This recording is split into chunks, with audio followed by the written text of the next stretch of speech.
Ciao, sono Alan e sono un torrentista appassionato da più di 5 anni. Voglio dirlo subito, non sono una guida Canyon, quindi quello che condividerò con voi in questo video è frutto della mia esperienza personale. Non ho neanche contratti con CE4Y, quindi ho totale libertà nel parlare di questo prodotto. Oggi facciamo l'unboxing della Quickline 7,6 mm, una corda iperstatica pensata per la pratica del torrentismo, sviluppata dall'azienda svizzera CE4Y, che è un acronimo di Canyoning Equipment for You.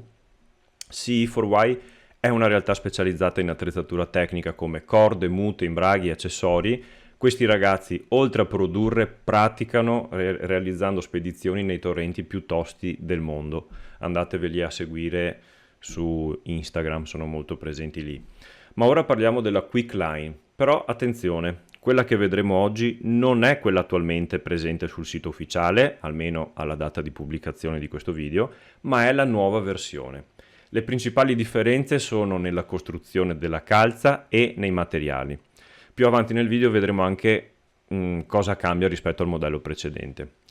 Appena ho tirato fuori questa corda dalla scatola, la prima cosa che ho notato è stata la cura nei dettagli. La calza ha una finitura chiamata shield braid, compatta e ben costruita come ci si aspetta da una corda tecnica come questa.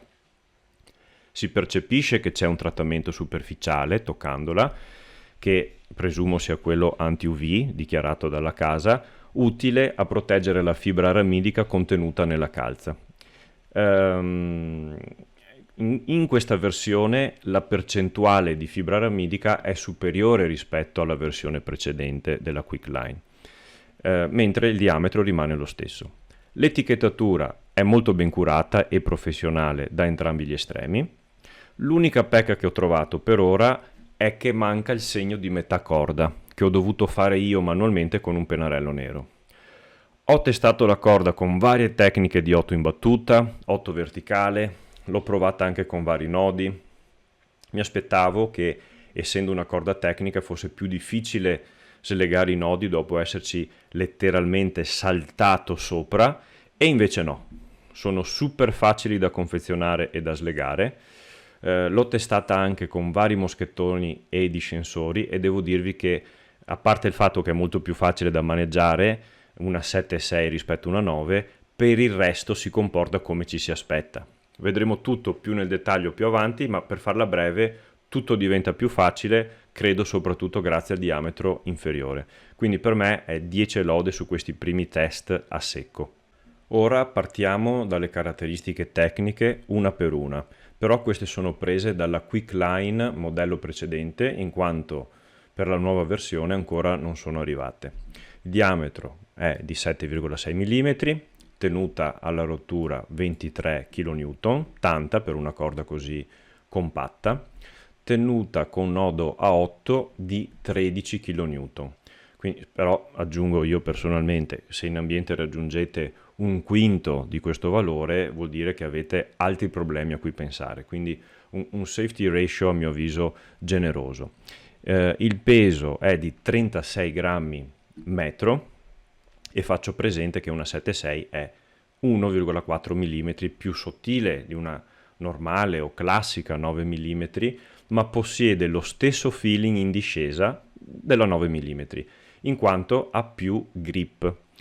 Eppure, grazie al volume ridotto, 80 metri di questa corda ci stanno in un kit Buell tipo il Petzl Yara Club da 15 litri, cioè 80 metri dentro a uno zainetto da 15 litri, oppure anche nella sacca della Simon, quello da 20 litri, il MK100 da 20 litri. Incredibile, visto che parliamo di 80 metri. L'allungamento fra i 50 e i 150 kg è solo 1,4%, praticamente inesistente, quindi perfetta per la progressione in fora dove non vogliamo effetto yo-yo. Per quanto riguarda la calza e l'anima, di questi sì, posso darvi i dati della nuova versione, che sono il 50% della massa totale della calza e l'altro 50% dell'anima, dove sulla calza è composta per circa un 65-70% da fibra aramidica e per la restante parte da UHMPE, che sta per Ultra High Molecular Polietilene. Per semplificare, un materiale simile è il Dyneema. Attenzione, il Dyneema è un tipo specifico di UHMPE, sebbene il Dyneema sia UHMPE, non tutto lo UHMPE è Dyneema, scusate il gioco di parola, ma è così. Per non entrare troppo nel tecnico, se desiderate, possiamo chiamarlo semplicemente Dyneema. Anche se personalmente, guardando la calza, a me sembra una percentuale superiore al 70%, però questi sono i numeri che mi sono arrivati dalla casa madre.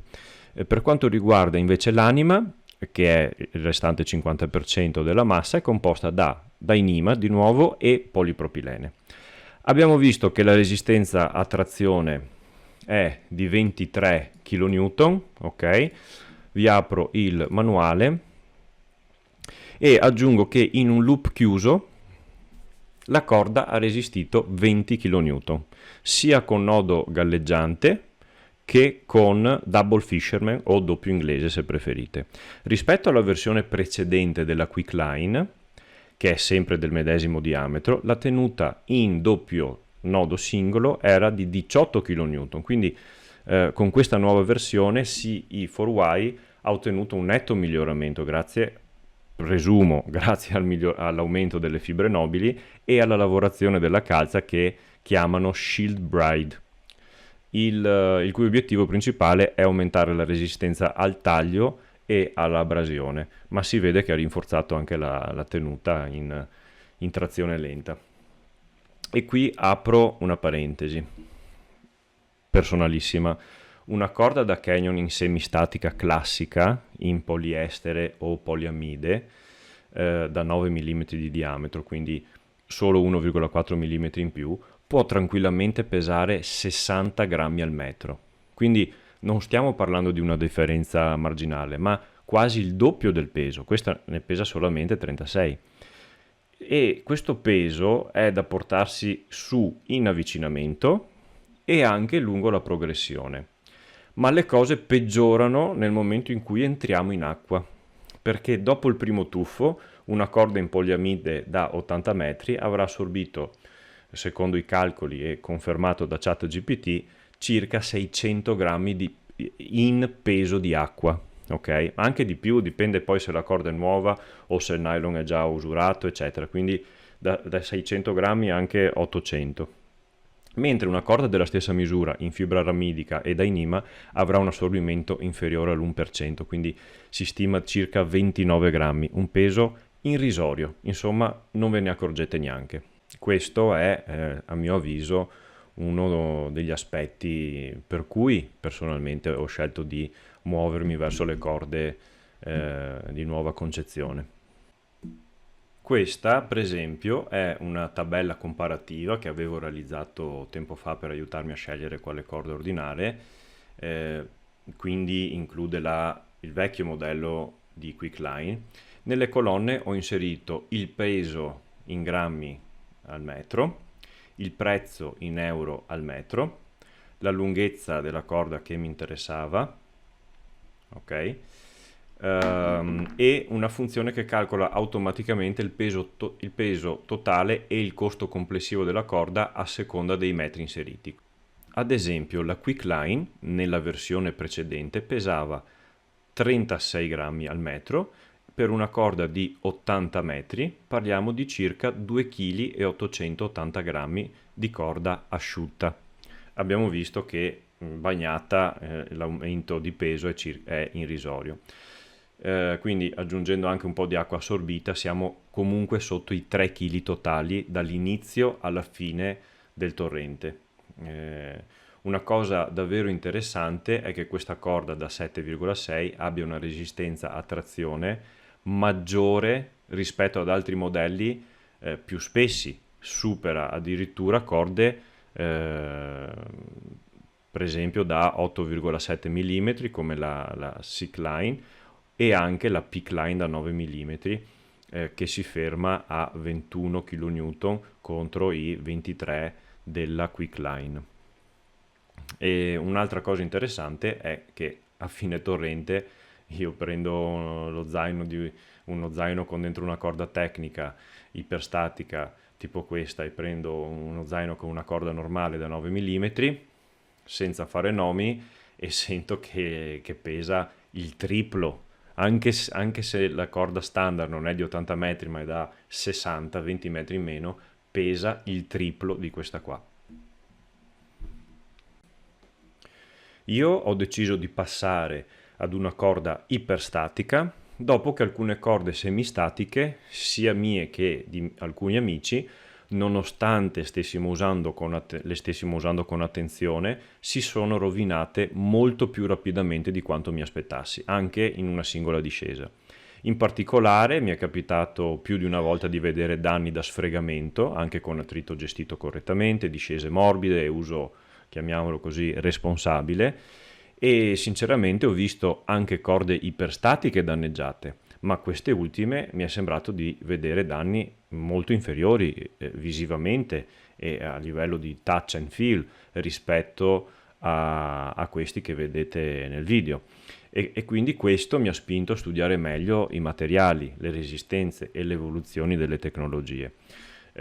Quando appendi la tua vita a un filo, come si suol dire, e noi lo facciamo letteralmente, non vuoi solo fidarti dell'etichetta, ma vuoi anche capire cosa stai usando per scendere. E dopo aver toccato con mano corde rovinate troppo presto, ho capito che la resistenza al taglio e all'abrasione sono probabilmente l'ultimo grande problema che l'evoluzione delle corde deve affrontare. E mi pare che questi signori svizzeri lo stiano facendo come si deve. Un'altra cosa che mi ha davvero sorpreso è stato come si comporta la quick line durante l'insacchettamento. Mi aspettavo attorcigliamenti, nodi casuali, ingarbugliamenti, soprattutto per via del diametro sottile.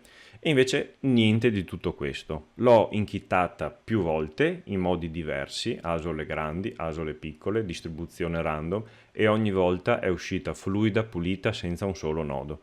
Sto usando uno dei kit Buell più comuni, quello della Simon da 20 litri, e anche il Pez Yara Club da 15 litri, e vi dico che la quick line da 80 metri ci sta perfettamente dentro. Come potete vedere dalle immagini, avanza anche spazio, non occupa completamente tutto il volume dentro la borsa da 20 litri. Ho voluto anche testare la quick line in risalita su corda per capire come si comporta con i classici autobloccanti. Ho provato il Petzl Basic, il T-Block, lo Spock della Elderrid, sia in configurazione singola che doppia.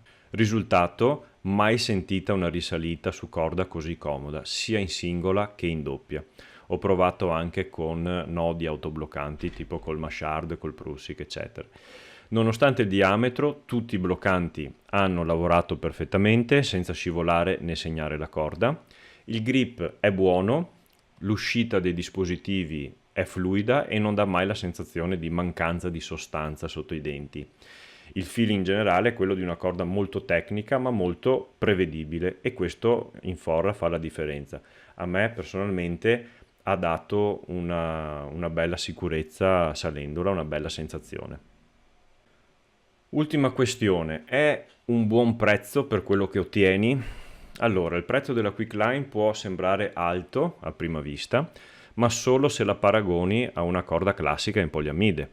Una corda come questa, fatta con alta percentuale di fibra aramidica e Dyneema, per semplificare, e le lavorazioni e i trattamenti che ha, è progettata per durare molto di più. Se fai canyoning con regolarità e vai in ambienti seri, il costo iniziale, a mio avviso, si ripaga perché hai meno sostituzioni, più prestazioni, quindi io lo vedo come non solo come un investimento in sicurezza e longevità, ma anche spendere di più per spendere di meno, in quanto avrai minori sostituzioni della corda. Se ti interessa capire davvero come si comportano questi materiali sul campo e non solo sulla carta, iscriviti al canale, attiva la campanella e seguimi nei prossimi Canyon. Saluti, alla prossima!